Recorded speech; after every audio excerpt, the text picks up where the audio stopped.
Hello YouTube, beating from the bedroom here, your guitar junkie. I've got the camera face down at my pedal board. I just want to do a quick rundown on my gear, and I'm using my most inexpensive Harley Benton Classic Series satin gold top with the open, I believe, Roswell humbucking pickup. So I just want to show you I could take the most inexpensive guitar, make it sound good through the right gear, which is my pedal board. This is the carbon amp.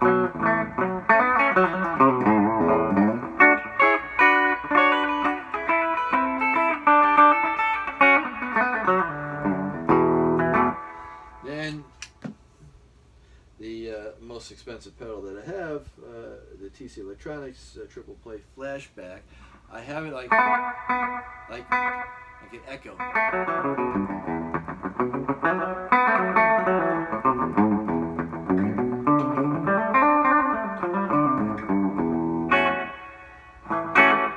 And I only really use that on a clean amp. Moving on, the LYR pedal, I call the Liar pedal. It's got an A and B drive to it. This is then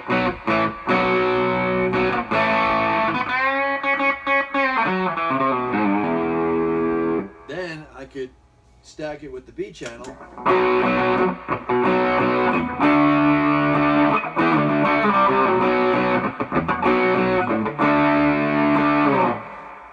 Right? Then so this is it alone.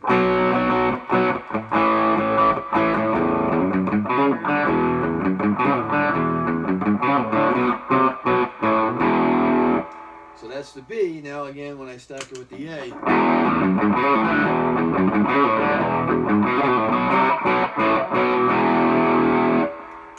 now my always on New-X Golden Horses pedal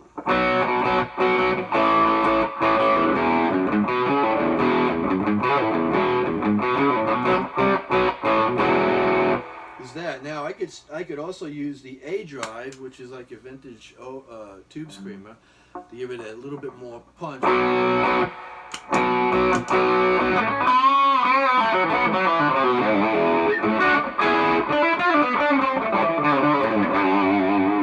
Then go with the B.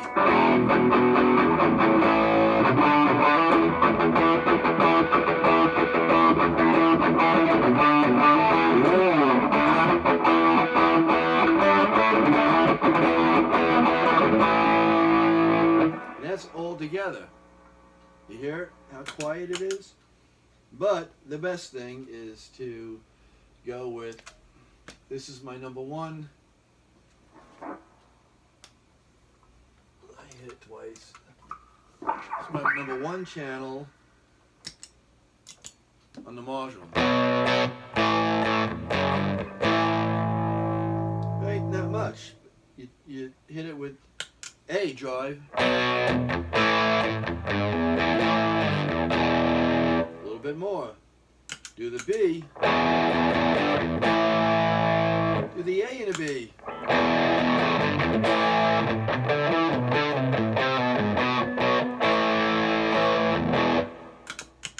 Go with my standard Golden Horses.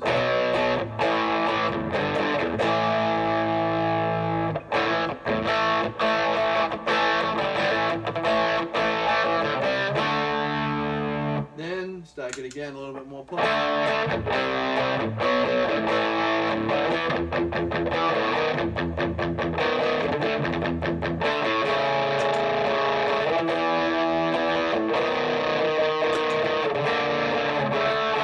Messed that one up.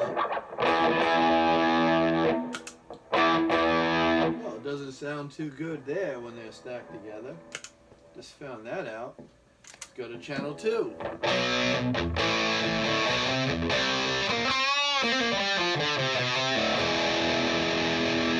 Golden Horses stacked with the A.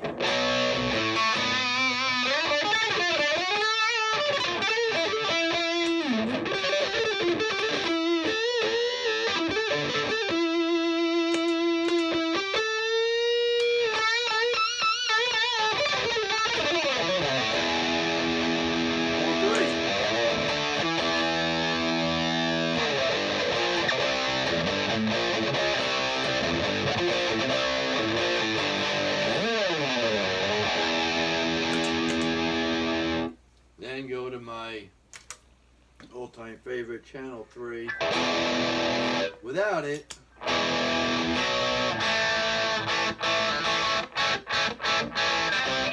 little boring. With it,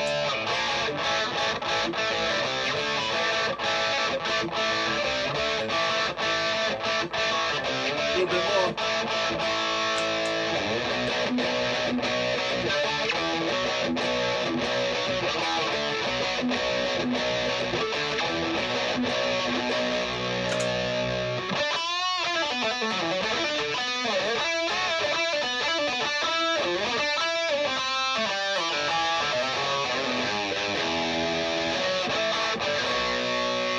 So, if I just go with the lyre pedal without the golden horn, well, a little bit more mid-range.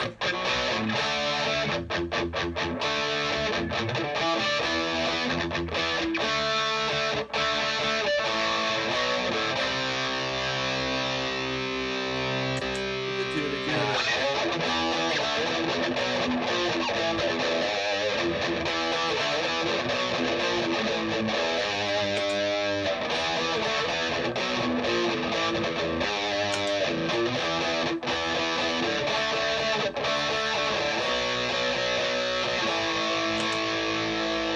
Right, then my Ventura Vive. A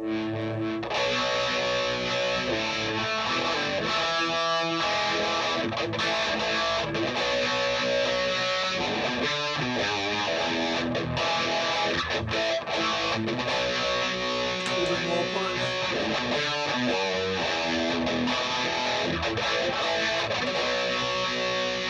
You hear it right away.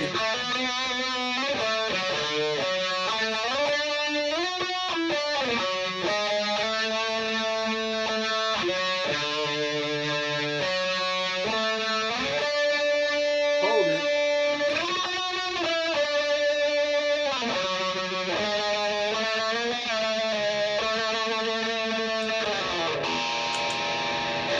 So, a lot of times when I'm using the Ventura, I hit the A drive, more of a clean boost with the Golden Horse's Nuux pedal, because it brings that that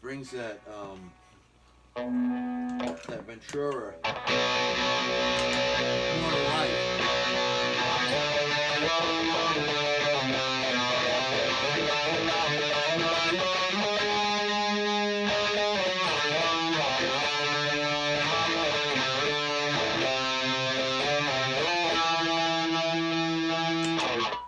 You hear?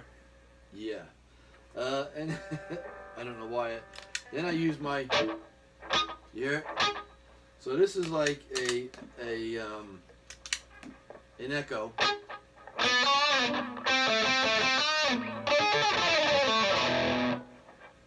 I don't use that a whole lot. I use more of a slapback.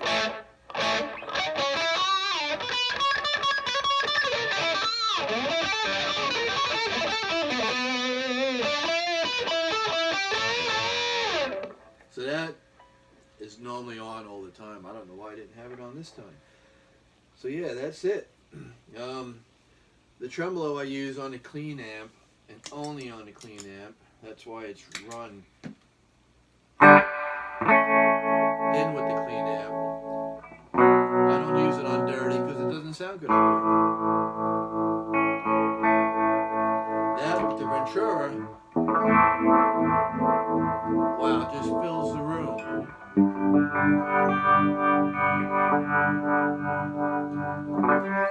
So, yeah.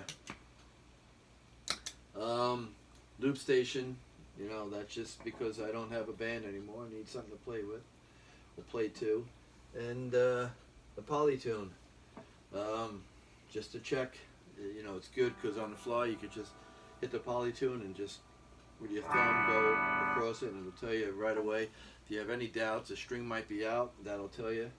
And you can go to it right away instead of going, you know, kind of thing. So yeah, and the amp that I run it through, my loop station, is my 1975 Fender Princeton amp, which I bought in 1976 when I was 16 years old. I did remember the guy's name that I bought it from. I worked at an Italian restaurant called Pat and Jim's in Patchogue, Medford, Long Island, New York. And Dave, the brother of I think it was Jim's brother, that was the pizza guy, he had gotten this for Christmas from his grandfather along with a Univox white LP style copycat Gibson. He wanted $100 for both, and I had just started working. I only had $50. I wish I got the Univox, but I bought the Princeton off of him for $50, and for whatever reason I totally forgot about going back to buy the Univox, you know. So yeah, the funny thing about that is his brother, that was one of the owners. It was again Pat and Jim's. I believe his brother was Jim. One of my best friends since 3rd grade, he was working there, and he said, "Oh, you know," I was like, "Yeah, I could use a job, get some extra bucks," because you know, all this stuff was, I just bought an electric guitar when I was 14. 2 years go by and I didn't even have an amplifier for it. So I needed an amp, and you know, I'm in the store and I'm seeing these pedals that are coming out, these fuzz pedals and stuff like that. And I'm like, oh man, I gotta get some of this stuff. So I needed a job, and he set me up with an interview with Jim, the owner. I believe it was Jim. And I'm in his office, and I sat down, and he's like, "Oh, so you know, you're friends with Carmine, and Carmine's been working here. He's a good guy. This and that, blah blah blah. You know, long story short, you got the job." Shakes my hand. I open the door. I walk in. I shut the door behind me, and believe it or not, I'm in his closet. I walked right into his freaking closet. I felt like such a fool, and I'm in there, saying to myself, "What do I do now? What, you know? Can I think of something witty?" Of course, when I want to think of something, nothing comes out. So I'm in there, you know, contemplating my next move and what to say and when to come out. And I was thinking how great it would be if I walk out and he actually left the office. But when I finally walked out, he was sitting at his desk like this, and he was just like, "I was waiting for when you were going to come out of there. I was wondering when you were going to come out of there." And I just did one of those things and walked out, and I started the next night. But so that's how long I've had that Fender Princeton amp, from all the original tubes, never replaced a tube in it. And that's the history behind that. So yeah, that's my rundown on the pedal board. This is the pedal that I use that came with the Fender Twin amp. This is it right here. Someone had asked for the serial number, so I copied it off of here, and I gave that to him. I forget who it is, so I hope you're able to find that pedal somehow. That's it. Have a great day and a better tomorrow.